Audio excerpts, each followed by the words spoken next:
Ian Califf and Ken Caves. The employee organization is all units.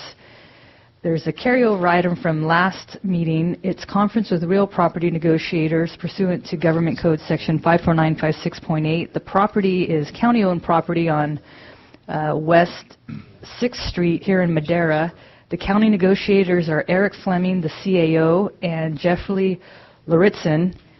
The negotiating party, there's a little error here on the agenda description. That should be blank. We're not negotiating with anyone at this point. Under consideration is the price and terms and sale, lease, or exchange of this particular property. Conference with legal counsel, existing litigation pursuant to Government Code 54956.9, subsection D1, and the last item in closed session is subsection D2. The name of the existing litigation is ACLU of Northern California versus the County of Madera. Anticipated litigation under the same Government Code section. There's significant exposure to litigation, and that's 2 cases. Thank you, Chairman. Okay. Is there any public comment on our closed session items? Seeing none, we'll go into closed session for a little while. We'll be back out at 10 o'clock. So anybody here that don't know it, we're going to have break for lunch today at 12:30. So if we can go straight through, that's fine. If we get done earlier, that's fine too. So I'm going to stay until 12:30 no matter what. that's what you should do. You're a rule follower. Right. You're the loophole in the whole business.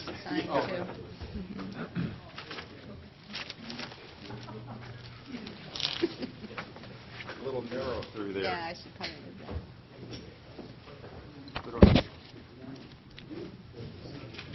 Borders are a little more confined than.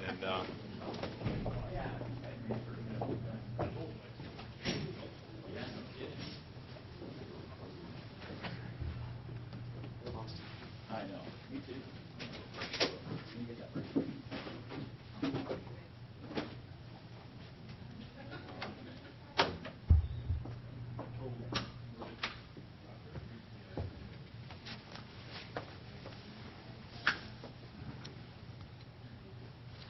Yes. I'm sorry? Yes.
Oh. Okay. Oh, you got to go back. Gotcha. Okay.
Yeah, perfect.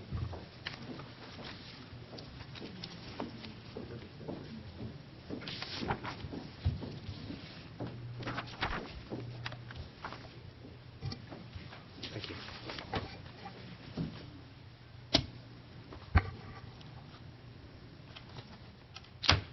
Okay, welcome everybody. Turn your phones off so I don't have to charge you $10. Dave Rogers already owes me $10, so he went and let it ring in closed session. So, and that goes for our water too. So, anyway, County Council, is anything to report out of closed session? No reportable action from closed session. Okay, thank you. Okay, we're going to open and close this meeting in honor of Loretta McKee. We had our annual North Fork Citizen of the Year meeting last night, and she was a past Citizen of the Year winner. And they actually talked to her a week and a half ago or so about being there last night to vote for the new one this year, or for last year. And she actually passed away a couple of days ago. So, and the other one was Glenn Franklin. I know he lives in Mariposa, but I worked with him for years. He was on the Mariposa RCD, Resource Conservation District Board, and as well as me being on the Course Code one, and so he passed away too. So Pastor Tim McGraw from Yosemite Christian Center, how you doing? And then Darren McClandis, would you do the flag salute, please? Oh, there you are, up there. Thank you. All right. So, Father, we really thank you this day. We really appreciate the awesome weather, the clear air quality, the sunshine. We thank you for your goodness today, and we invite your peace. Lord, in the midst of challenge that we face, we invite your peace to settle in upon us, in every heart, in all the discussion and deliberation today. We also invite wisdom, that you'll give us your heart and your mind, because you're smarter than we are. So we ask for your help today. Thank you for it. We thank you that you're good, and thank you that you love our city. Amen.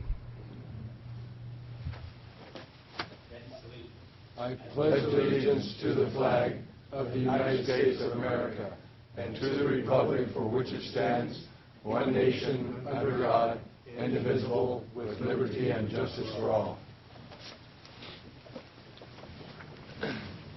Thank you, Tim and Darren. I appreciate that very much.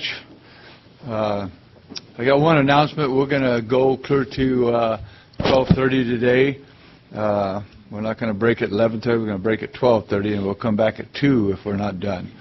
So, as you know, this is our 125th birthday for Madera County. So we're going to have a little bit of goodies going on each meeting and other events throughout the year. And so if you look at our photo up there, we're going to try to have a picture of the old buildings every week we have a meeting. And then I'll say something about it. Like this one, the gold fever brought thousands to the town of Grub Gulch, once located where Road 600 and the Fresno River met. At one time, the town had 2 hotels, 2 general stores, 8 saloons, 1 school, and between 1,000 and 5,000 people, depending on how hot the gold was that day. 2 presidents, Theodore Roosevelt and William Taft, stayed at the hotel when visiting Yosemite National Park. Grub Gulch declined rapidly by 1900 and has been idle since 1914. So you can see some of our past. We've had some great things here in Madera County. And that, it reminded me of it when you read all the different ideas and things that was in Grub Gulch. We had the same type businesses in North Fork also before the mill shut down in 1993. And we lost our dentists, our doctors, our bank, our drugstore, the whole works when it shut down. So you can see how economy makes a big difference in communities. This was 100 years ago. Ours was just 25 years ago. So also honoring the 125th, we're having our committee put together a coloring contest. And so this first category is children art from ages 3 to 12.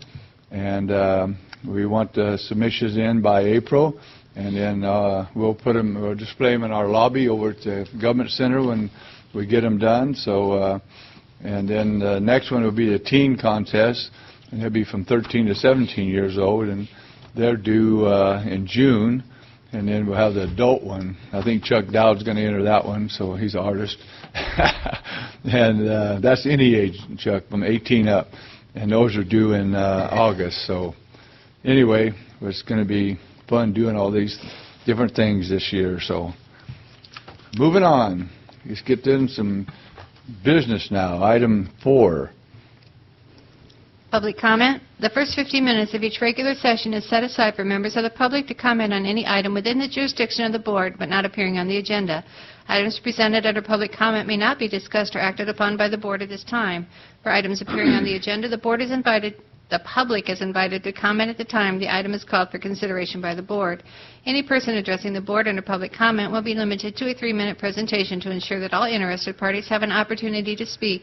Any handouts to the board must be submitted to the chief clerk of the board for distribution to the supervisors. Anyone addressing the board is asked to print their name clearly on the speaker sheet at the podium. Also, all persons addressing the board may state their name and county residence for the record. I don't know if that was a fire alarm or That's what it sounded like. somebody want to kick us out of here. Okay, they'll check it and see if we have to get up and leave. Any public comment from anybody? Yes, sir. Come on up. Name and address. Hello. Hi. Good morning, supervisors. My name is David Frisbee, and I have a business. Well, first of all, my residence is in Rolling Hills, and it's 10657 Sierra View Street. And I am a business owner within walking distance of this building, and like I said, I'm a homeowner in Rolling Hills. I'm on the Rolling Hills Association, the board, members for the community there, but I'm not here today as a member of the board. I'm here today just as a concerned resident of Rolling Hills. And I brought 2 handouts there. Hopefully you have those. The item I'm here to address is not on the agenda. However, it will be soon, and I would like to express my concern related to the potential sale of the Rolling Hill water system. Using my personal blog, I've been posting about our water system for the past 2 years through my website and door knocking. I closely monitor the pulse of our community. Today, I brought those 2 small handouts to leave with you related to the 2 main contenders in the battle for the Rolling Hills water system. You see, there's a pretty equal split between 2 groups. One is for the small local guy, Bakeman Water, and the other PG&E of Water, Cal Water. Some are simply opposed to large corporations, while others welcome their financial strength. The first handout is a summary of why I feel Cal Water is our absolute best choice, along with some supporting documents given to me by Cal Water upon my request. The second handout is 2015-16 income statements for Bakeman Water and Cal Water, respectively. Upon your review, you will find that Bakeman Water is reported a loss of income for 2016 and a profit of only $9,000 for 2015. This is extremely concerning because they have admitted they will have to borrow the money to make the capital improvements, while Cal Water's balance sheet shows they have $13 million in cash and $45 million in profit for 2016. Lastly, Cal Water has an agreement with Richard Gunner to use the existing commercial well already installed and next to our community, and I've attached a letter explaining that commitment. I hope that you'll review those documents when it comes time to make your decisions and consider those, and I appreciate your time. Thank you very much. David, I just want to appreciate all of your hard work on this, and even before that, to get us to this point. You've been invaluable with educating the people out there, and so I just want to thank you as a friend that you've done great work. Appreciate that. Thank you very much. All right, thank you. Okay, any other public comment?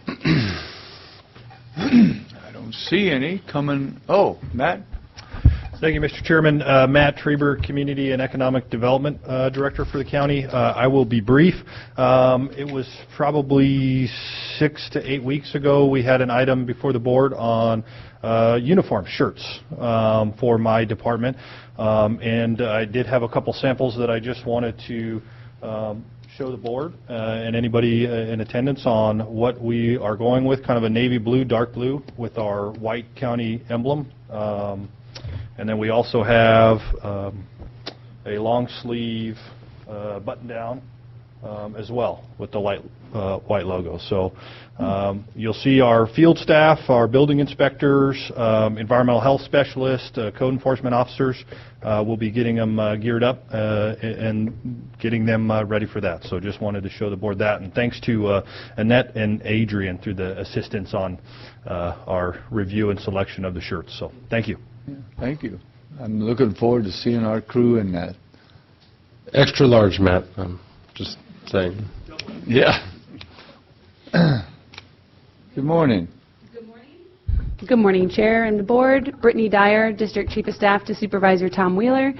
I just wanted to bring to your attention that last week the Little Hoover Commission released a report after a year of investigation on tree mortality, but also for forest management as a whole.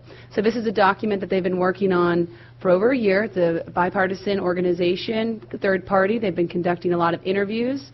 Your board was represented and testified in April, and so this was released last week. Some of the recommendations have to do with a lot of items that you and your board have already talked about, such as utilizing fire as a tool on the landscape and looking at landscape level solutions. There's also discussion about evolving the Governor's Tree Mortality Task Force into a board that can continue to make recommendations on larger forest management decisions for the state of California. So I just wanted to bring that to your attention. Is there any questions? Yeah, you testified in front of them too, right? That's correct. Yeah. Thank you for doing that and keeping on top of this for us. Any other question? Thank you. Any other public comment? Seeing none. I just got one announcement, actually a couple. Sarah Anderson's not in here, but her birthday is next Monday, and so we're not open next Monday, and we're not having a board meeting next Tuesday because we are closed because of a holiday. So everybody say, happy birthday, Sarah. Happy birthday, Sarah. That's perfect. And then public comment, I just wanted to, the Highway Patrol in Oakhurst started this Age Well, Drive Smart program, and it's Casey Lutz is doing it. It's her final one because she's moving out to a different position, and it's on March the 15th from 10 to 12 in the CHP office in Oakhurst. And then the other thing that they do, they have Coffee with a Cop, and our sheriffs actually come to that, and the Highway Patrol and everybody else, and it's at Starbucks on this Friday the 16th from 7 to 9, and you can go in there and talk to them, complain to them, or whatever. And then I just wanted to thank our staff for another project we done. The Oakhurst Library, the Friends of the Oakhurst Library, they went and got a grant, and we helped facilitate putting solars on the library up there. And their bills before, well, in 9/12, their monthly bill and for September was $1,440. The 1 year later, their bill was a minus $250. So that shows how all of our staff and our different organizations work together to try to improve saving money for our citizens. So, okay, no more public comment. Moving to item number 5, consent calendar. Got any questions? Item I. What's that, item I? Yeah, just a spelling thing, I think. County existing retention basin instead of detention basin. I don't think we've got any people detained over there. Right? Is that right? There's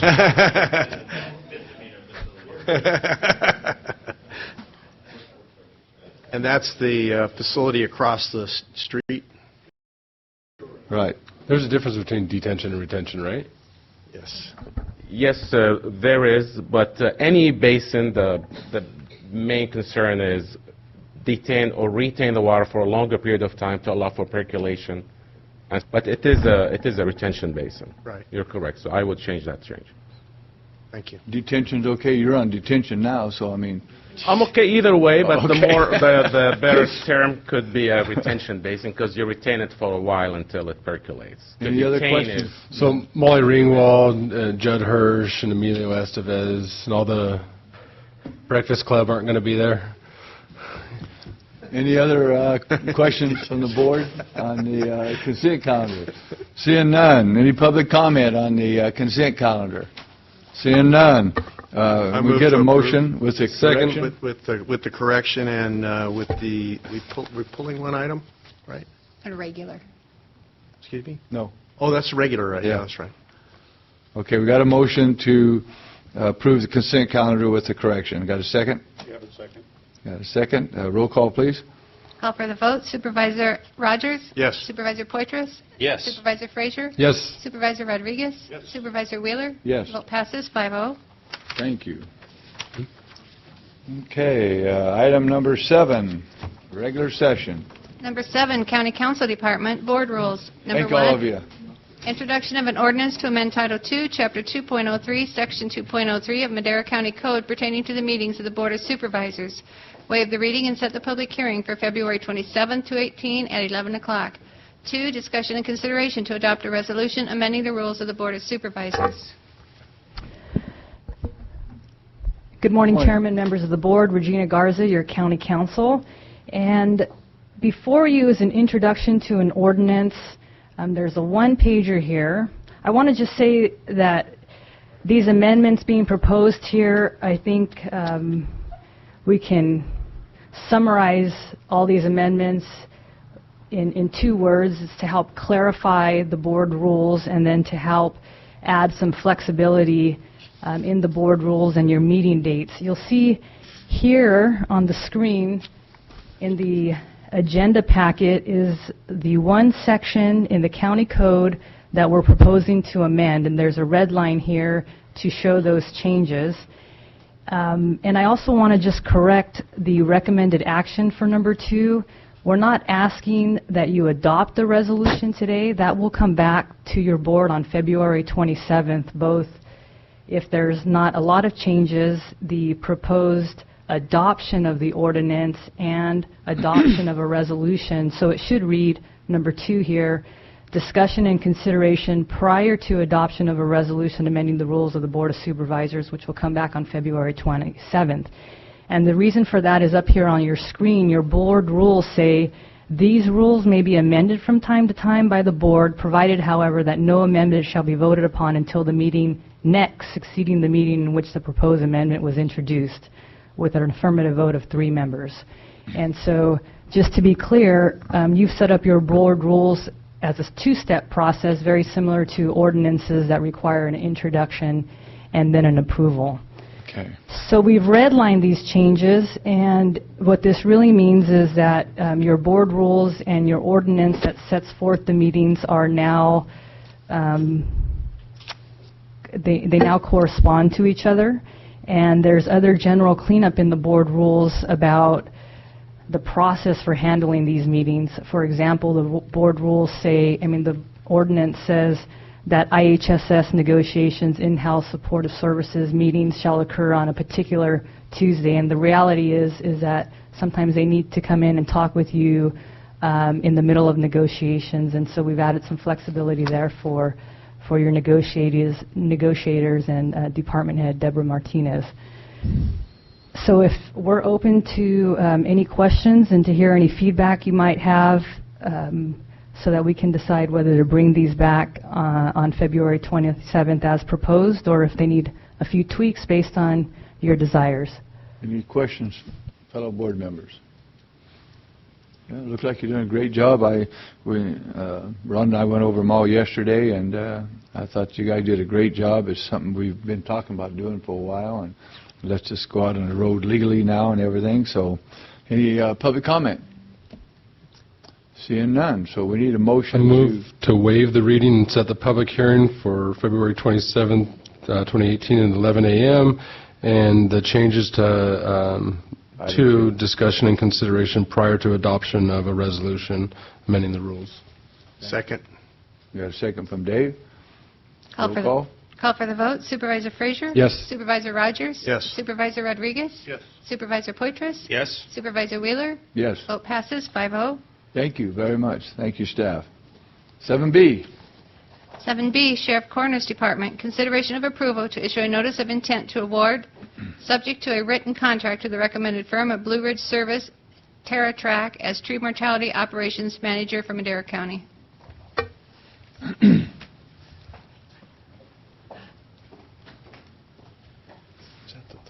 Morning, Mr. Chairman and Board.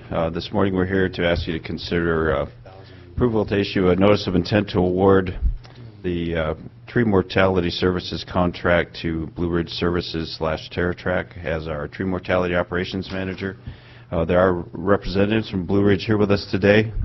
As the board item states, you've basically had a declared emergency for an extended period of time, and we're to the point where we do need to the Office of Emergency Services needs to seek additional assistance in taking care of the tree mortality issue throughout the county, utilizing funds that were previously approved by your board for this particular project. We did an RFQ. We received 2 responses back.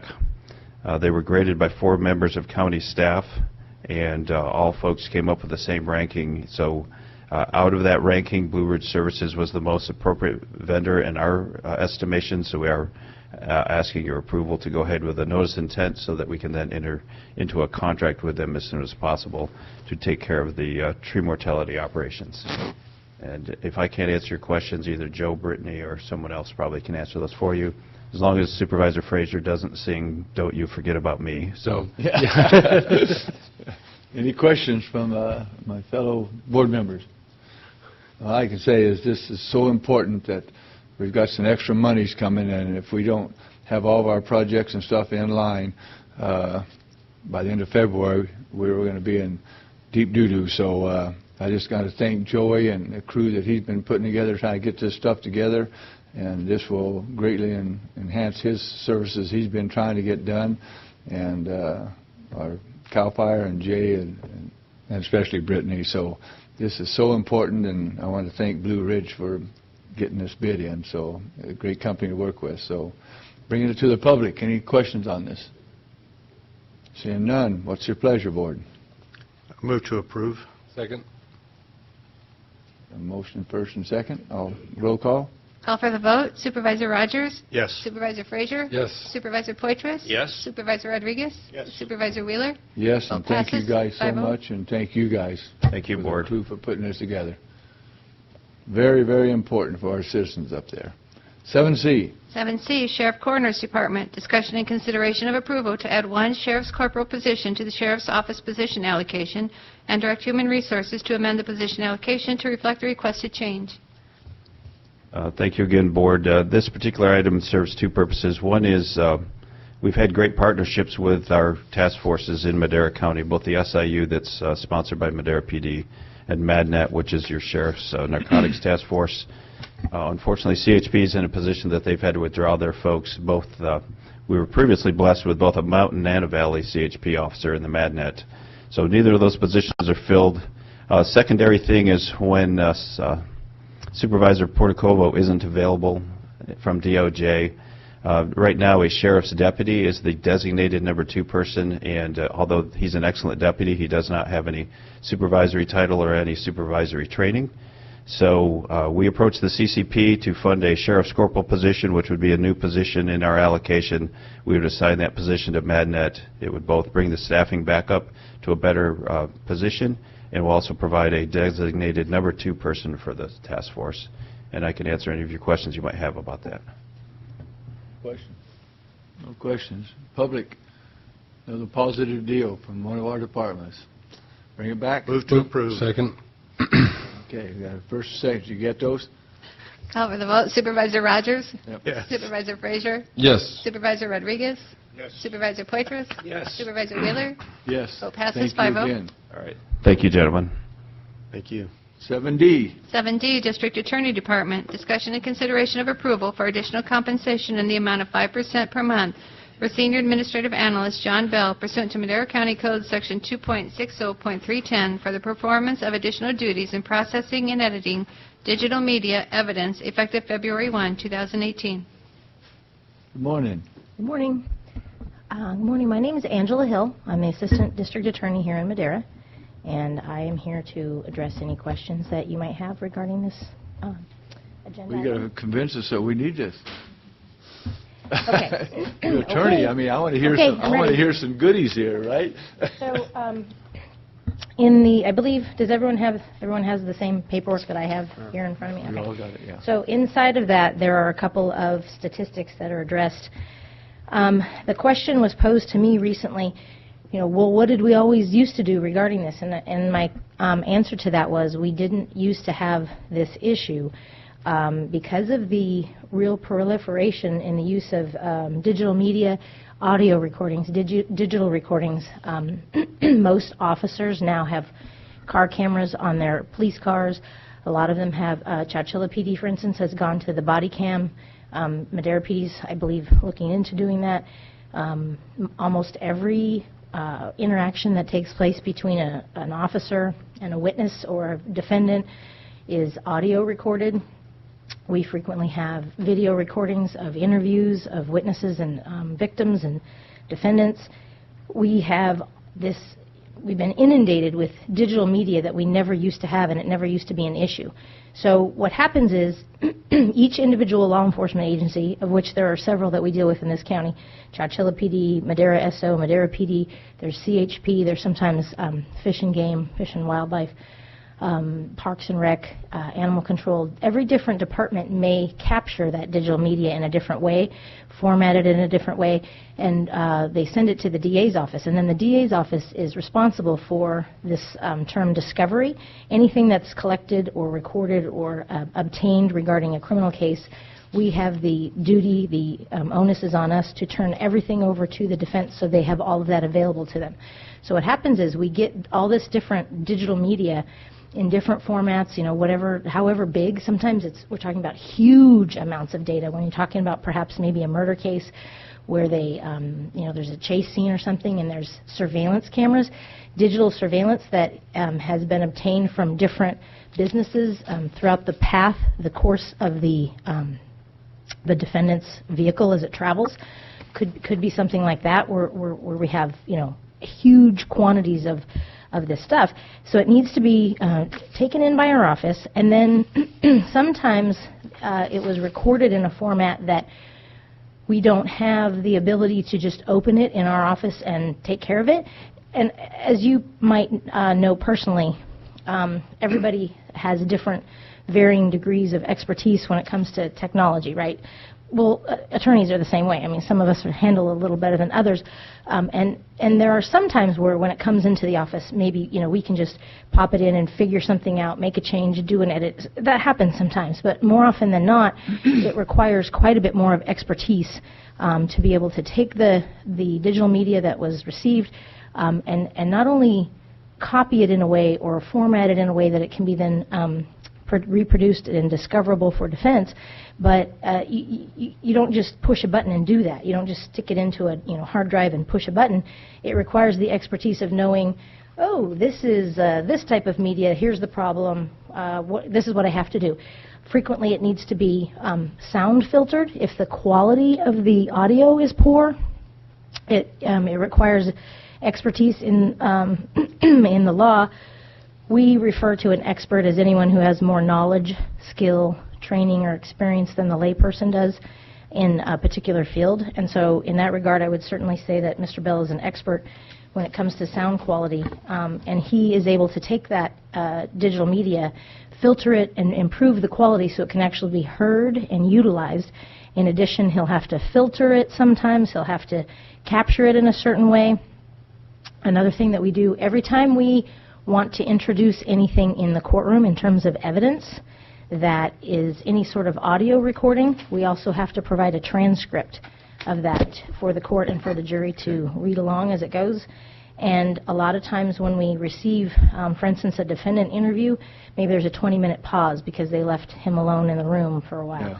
So Mr. Bell goes through and ahead of time will condense the file so that 20-minute pause is no longer there, so that when we do have to send out the information for transcription, the transcriber... Don't look like we're idiots then. Right, right. And it saves money, too, because otherwise the transcriber would just sit there for 20 minutes, but she would require us to pay for her time. Yeah. So it just appears as though...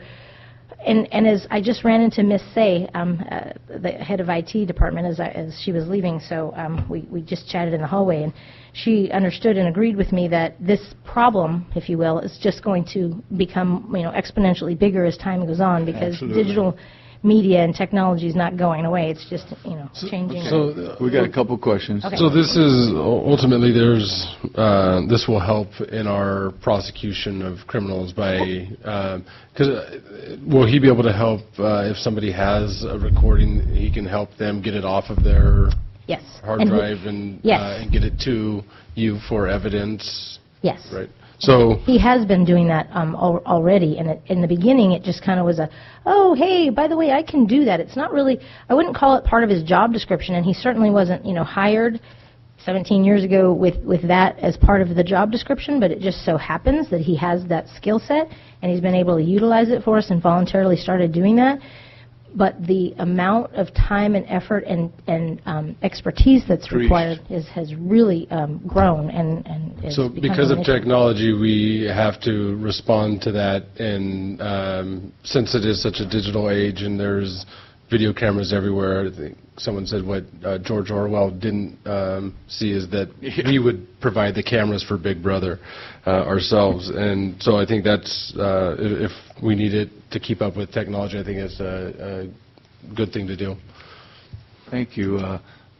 Do we have to, Regina, I mean, it's not going to get any lesser, that's for sure. Yeah. And maybe we need to have them, I mean, I don't mind approving this today like this, but we need to change our job descriptions maybe and have a position that's going to be doing that, because it's not going to go away and it's going to get bigger and better. So, Mr. Chairman, that's one of the things we did discuss, and we feel like the need probably will grow in time. So we discussed doing this on an interim basis through the end of June, and then we're going to look at maybe more of a county-wide solution for this, likely in IT. Tanya and their IT. We've already met with IT, and we're already halfway down that road for a proposal of exactly that. I think it's important and why that we it's do important. that, and it should be every.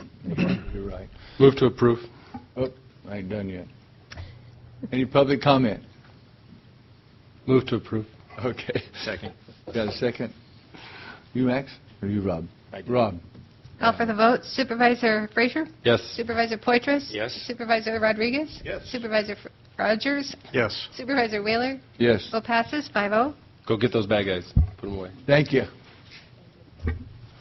Okay, 7E, we're going to, we need a motion to move that to next board meeting, So moved. February 27th. We got a first and second. Any public comment on that? No public comment. Moving item 7E. Okay, call for the vote. Supervisor Frazier? Yes. Supervisor Rogers? Yes. Supervisor Rodriguez? Supervisor Poitras? Yes. Supervisor Wheeler? Yes. Vote passes 5-0. Okay, 7F. Moving right along. 7F, County Administration Department, Human Resources, Operations Division. Number 1, discussion and consideration of approval to amend the classification plan in the unclassified service effective February 1, 2018, with recommendations to A, add the extra help classification of voting center representative and senior voting center representative to the unclassified service. B, adopt the job specifications for voter center representative and senior voting center representative. C, set the salary as follows. Voting center representative, $17 an hour. Senior voting center representative, $20 an hour. 2, discussion and consideration to adopt the salary resolution and fringe benefit schedules for the elected, classified, and unclassified service. Good morning, Chairman, members of the board. Adrienne Caleb reporting this morning. I wanted to just share that the item that's before you, absent the new classification, it's a conglomerate of all of the items that the board has previously approved, and this is our document that is utilized as a public document to show the salaries and the benefits that are provided for all of our job classifications. If there are no questions about the standard items that are before you, I wanted to turn this over because the primary issue with this item that is new is the new position of voting center representative, and our elected county clerk is here to talk about that. Good morning, Becky. Good morning. Rebecca Martinez, Clerk Recorder, Registrar of Voters. How's everyone today? Good. How are you doing? I'm doing really well. You woke up alive. I did above the grass. That's right. So they say. So as the board will recall, Madera County will be conducting elections pursuant to the Voters' Choice Act in June of this year. Us conducting elections in that fashion is not only going to be epic, but historic, so timely for our 125th anniversary. Yep. But the Voters' Choice Act requires job skills with regards to the vote center workers who will replace the traditional poll workers to have a little bit more skill than they have had in the past. And in reality, when we hired poll workers, they didn't have to have any skills. They just needed to be willing to volunteer, 16 hours of their time in a day, and they were paid minimum wage for it. But now, as a result of the Voters' Choice Act, in order for us to have more skilled labor out in the field, we decided that we needed to bring on people that also had some sort of computer experience, because an internet connection will happen with regards to voter registration. So those people will need to be able to communicate with the office out in the field.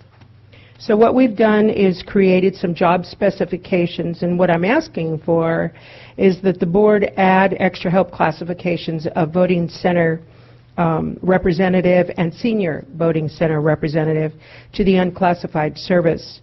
Additionally, I'd request that you adopt the job specifications to the vote center representative and senior voting center representative, and set the salary for the vote center representative at $17 per hour and the senior vote center representative at $20 per hour. Would you, a lot of people don't realize that it's actually probably going to be a savings for us. We're going from about 300 employees, poll workers, down to about 40 or 50? Correct. We had, in November of 2016, we had approximately 350 poll workers throughout the county. Under the vote center model, we anticipate that we'll have about 6 workers per vote center. and we have a maximum of 6 vote centers at any given time. So we're talking less maybe than 40 people, so. Right. So it's actually a saving, but they will have to be a little bit more skilled to just sit there and say hi, bye, and see Right. you next week, Right. next year. Well, they're going to have to know how to use electronics. They're going to have to be able to find a voter in the laptop and flag that voter is voting there at the vote center, or, you know, whatever action that voter happened to take care of that day. So I want to thank you too, Becky, for go ahead and being positioning Madera to be one of the leaders in the state. There's only 14 counties doing this particular election, and by 2020 everybody's got to be doing it. So we're going to be in the leaders and doing this, and I just wanted to thank you for all the stuff you've done. I know it's a lot of work, but in the long run we're going to be way ahead than everybody else. And our citizens are going to benefit. That's the big thing. I believe that they will, honestly. I do too. I think that we should get more participation from voters out there on election They got day. 11 days to vote. They ought to, I'll tell you. That's exactly right. 11 times, so I like that. Any questions? Yes, Max. Becky, these positions, are they going to be full-time or just during election periods? During election period. So we'll bring them in about, let's see, so the earliest vote center will open up 10 days before Election Day, plus Election Day, right? But there'll only be 2 centers that open up for those 10 days. So we'll have people working then. And then 4 days or 3 days before Election Day, then we'll bring in 4 more. They'll And you have to probably train them start, one day we too, have to right? train them for a couple of weeks, probably. Oh, okay. Yeah. Yeah. We'll train them for a couple of weeks before Election Day. So they'll be working for less than 30 days. Right. Any other questions? Everything. Public, any questions on this new voting system? Seeing none. Move to approve. Second. Second. Call for the vote. Supervisor Rogers? Yes. Supervisor Rodriguez? Yes. Supervisor Poitras? Yes. Supervisor Frazier? Yes. Supervisor Wheeler? Yes. Vote passes 5-0. Thank Thank you very much. Thank you, Becky. 7G. 7G, County Administration Department, Human Resources Operations Division. Discussion and consideration into an amendment to MCC number 10346-C-2015 with Cooperative Personnel Services in the amount of $60,250 plus actual expenses, amending the scope of work to conduct an update to the county's 2015 total compensation study, and authorize the chairman to execute the agreement. Good morning again. Adrienne Gillip is a follow-up item to commitments that we made to labor, that as a part of this last round of negotiations, we agreed to conduct an update to the 2015 study that was implemented fully in 2016. This study will serve as a basis for any future discussions that we may have in negotiations. I am open for any questions that the board may have. I'm glad we're doing it. We bargained with 13 units to come to a great agreement for all 13 of them, and we changed a lot of things, and they did, and this is just part of that agreement that we worked on for a couple of years to get where we are now. And Chairman, we still have about 4 outstanding, but we're getting there. Yeah. It wasn't easy. So, any questions from the board? Seeing none. Any from the public? Seeing none. I'll make a motion. Move to approve. Second. A second from Rob. Roll call, please. Call for the vote. Supervisor Rogers?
I like girls. 7I. 7I, Public Works Department, Municipal Services Division. Consideration of approval to authorize the Public Works Director to issue a request for proposal, request for qualifications to evaluate and assess the county's flood control system.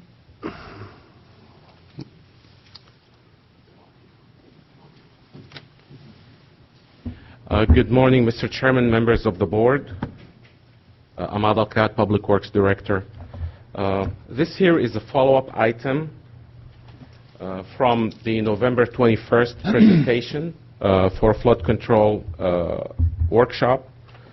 And basically on November 21st, staff brought before your board a presentation that aligned the agency's funding challenges and asked direction to seek different alternatives as presented in that detailed presentation.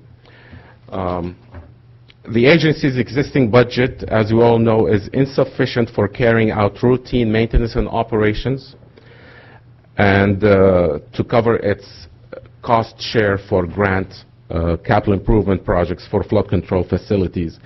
And there are a number of critical projects for which the agency does not have funds for a match to implement.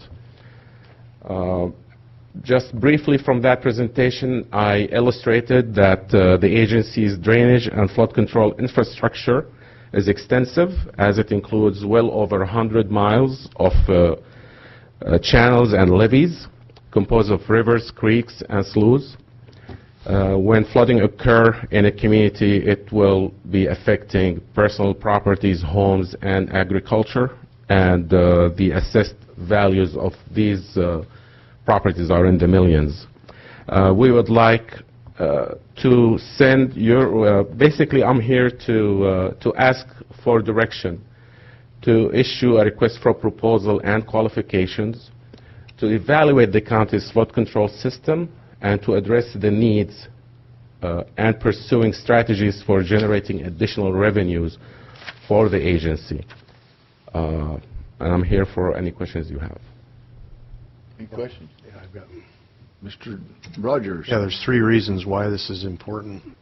Number one, without certified levies and the inability of federal government to insure through FEMA, and you've got owners of properties who could never build or couldn't rebuild or can't purchase or sell properties that they own. That's one thing, a very important aspect of, and we're talking about a wide swath of area. The second thing would be the control of floodwaters in the region. As we have seen in recent flood years, 2011, last year, Yes, last year. 1997, big flood years. Those levees are, susceptible to collapse in some cases and need to be repaired, and the channels need to be clear and clean. And perennial water is not only controlling that water, but allowing that water to perk and recharge the groundwater aquifer is a very important aspect of this whole thing. And which brings me to a quick question. Do we know, at one point I think I saw a model of the flood channels, and I think Phil was involved with that, or somebody was involved with showing me a model of the flood channels. And there was a certain amount of groundwater recharge that we could expect in clear channels. Is that the case throughout the system? I've heard that some of the channels are clay lined and won't allow perk. Is that the case?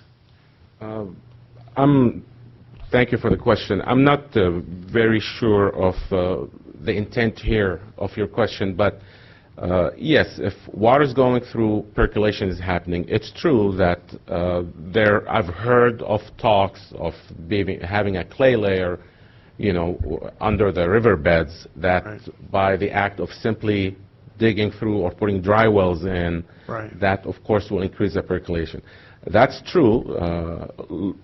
You know, like if you and I are talking, it's absolutely Right. true. But the permitting agencies for us to be on the riverbeds and those channels is quite extensive. It involves the fish and Fish and wildlife, and et all cetera, that. et cetera. Absolutely. Yeah, I just think that that's worth investigating because every 5 years or so, we get those events that stimulate.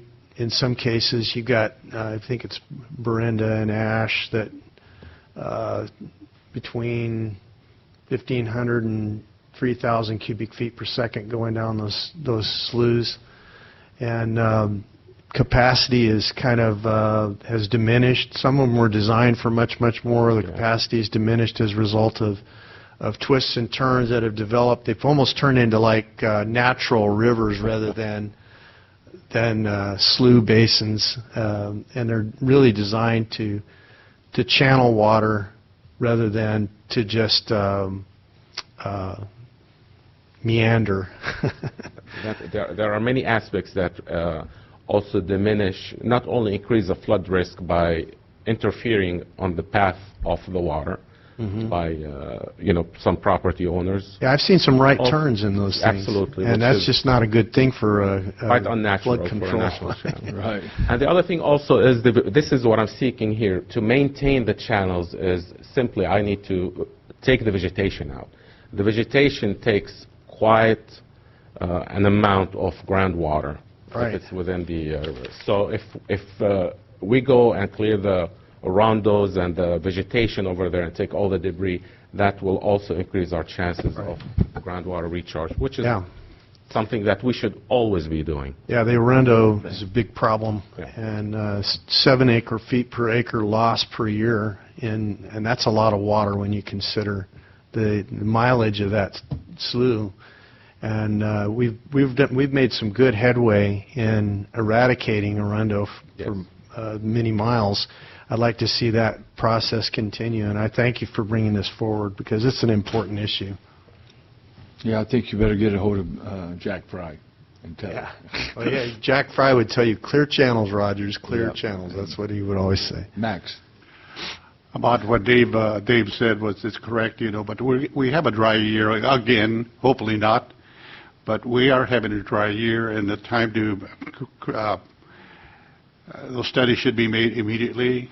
Yes. While it's dry, you can get in there and make the study, and then do the correction that as you have to, like Dave suggested. You get that vegetation growth down there, and this blocks the water, and it takes a lot of water. They absorb a lot of water, so the time to do something like that isn't dry seasons like it is this year, apparently. Right. And we should go ahead and do whatever we have to do. Yeah. And to follow up on the drought, a drought year, our fear, not only that the existing vegetation will take more groundwater out, but also we will be faced with more dead trees and debris. That coming down the channels is going to cause nothing but problems, floods. So clearing the channels, the drought is a big contributor of the problems we have in our. So nothing is working out well for us at this point, but we're trying to face it. Rob, you okay? Yeah. I just I was at our emergency preparedness meeting last Wednesday morning at the CHP office up in Oakhurst, and our Forest Service rep had been Monday to the. They have a big meeting, I guess, every quarter at the weather station in Hanford, and they said right now, this way it is right at the moment, it's the driest year since 1947, and their prediction is hardly any water for the rest of this month or March. So it's not looking very good. I barely have 7 inches, and this time last year I had 20-something inches. So had a little bit yesterday, though, 700s, had a little snow. So You got some snow? yeah, I got some pictures of it, so anybody want to see it. Okay, any public comment? Seeing none, bring it back to the board. Move to Motion to approve. Max, and you second? Second. Call for the vote. Supervisor Rodriguez? Yes. Supervisor Frazier? Yes. Supervisor Poitras? Yes. Supervisor Rogers? Yes. Supervisor Wheeler? Yes. Vote passes 5-0. Okay, 7J. Public Works Department Maintenance and Operations Division, Senate Bill 1, Road Repair and Accountability Act Transit Projects. 1, consideration to adopt a resolution authorizing the execution of certifications and assurances for the State of Good Repair Program, designating the Chairman of the Board of Supervisors, Public Works Director, and Deputy Public Works Director as the county's authorized agents to make an application for and to sign assurances and documents related to SB 1 transit funds. 2, consideration to approve the completed authorized agent form and grant assurances form as required by SB 1. 3, consideration to authorize staff to submit grant applications for SB 1 funding. Good morning, Chairman and members of the board. Philip Morning. Porter with your Public Works Department. I also have with me today, I'm sure you all know, Ms. Ellen Moy from Moyne Associates. She is our public transit consultant. And the item before you today, in April 2017, a landmark Senate bill, better known as SB 1, was passed to address major shortfalls in transportation funding statewide, with over $50 billion in revenue projected over the next decade. These revenues are generated from sales tax on fuel and vehicle license fees. These funds are earmarked for a variety of transportation-related needs, such as state highways, local roads and bridges, public transit, bike and ped facilities. In fiscal year 17-18, it is estimated that Madera County will receive approximately $1.7 million allocated for road maintenance and nearly $275,000 in transit funds, which is the item before you today. This transit program is comprised of 2 main components. One is capital funding through the State of Good Repair Program, which is to the tune of about $103,545. And the second is the augmented operations and capital funding, totaling $172,786. As a condition of receiving these funds, we are required to submit specific documentation, the certifications and assurances form, the authorized agent form, and board resolution. All transit funding applications will be submitted to Caltrans in cooperation with MCTC, which is your Madera County Transportation Commission. The proposed resolution designates the board chair, the Public Works Director, and/or Deputy Public Works Director as your authorized agents to take the necessary actions to apply for these fundings. That's it for my presentation. I'm here for any questions. Brett. Kind of more of a statement, but regardless of how you feel about SB 1, whether you're for or against it, while it's here and our residents are paying for it, we need to make sure that we get that money to repair our roads. I think it's extremely important for us to do that. Also, taking this opportunity to, I find it funny that they have in here that we have to submit these grant assurances forms, and yet they've not yet put forward their assurances that it won't be spent on other things. So you have to make sure this first time that the voters will have an ability to vote on this will be this in June, and it's to put in place the constitutional amendment that keeps these funds for what they're intended for, which is to repair our roads. So just make sure that you vote for the constitutional amendment, which they told Rob and I when we were in Sacramento that, yes, there's a constitutional amendment that says that this can't be spent on anything else. What they didn't say was, yes, there will be a constitutional amendment that will make sure that this doesn't get spent on anything else. So that's a very important thing. Chuck, you need to make sure that everybody knows that that constitutional amendment is it's in June or November? I believe the constitutional amendment comes in June. I believe the referendum comes in November. So they're 2 separate things. You'll see SB 1, and if we don't want people to vote against that, thinking that they're voting against the gas tax. We need to have that constitutional amendment. Right. ACA 5, I believe. Yeah, because they're telling us we need to have assurances. Well, we need to have those same assurances. Yeah. Dave. Couldn't agree more. And our road department has proved over and over again that if we feed the machine with pavement, they can do it. They get to work done. And extremely well. And by the way, much cheaper than we could do it otherwise. If we go out to bid, it's going to be Davis-Bacon's going to take control, and the cost escalates. I'm really pleased with a lot of the things we're seeing in the road department, including public-private partnerships that have paved some roads in my district, as well as set up blinking stoplights in areas where concern was paramount. And I'd like to even commend the citizens on that end who have stepped up and taken care of the financial part of it, and the county did the work, and it was really, really a great partnership. It's happening a lot in my district, and I really appreciate these people stepping up to the plate. We'll have to maybe do a time of recognition on that, and be a great idea, because those guys are just fantastic guys and gals who have stepped up to the plate, saw a need, and filled it. So we really appreciate it. Thank you. Okay, any public comment? Seeing none, what's your pleasure, Board? Move to approve. Second. 1, 2, and 3. Second. TV went off. Oh, there it is. Okay. Thank you. Call for the vote. Supervisor Rogers? Yes. Supervisor Frazier? Yes. Supervisor Rodriguez? Yes. Supervisor Poitras? Yes. Supervisor Wheeler? Yes. Vote passes 5-0. Item 8. Pending Guys, pending legislation, discuss, support, or oppose legislation presented by supervisors and/or staff.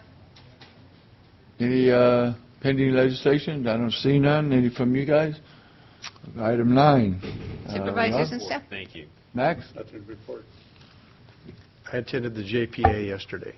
Good. Nothing to report. Nothing to report. Any Eric? Regina? Rhonda? No, sir. Closed session. We'll go back and finish our closed session and see if we can get her done. We'll break for lunch at 12:30 if we don't get it done.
Reportable actions? There's no reportable action from closed session, Chairman. Good. Any questions from you guys? Good. A motion to close? Good. We're done. Moving on.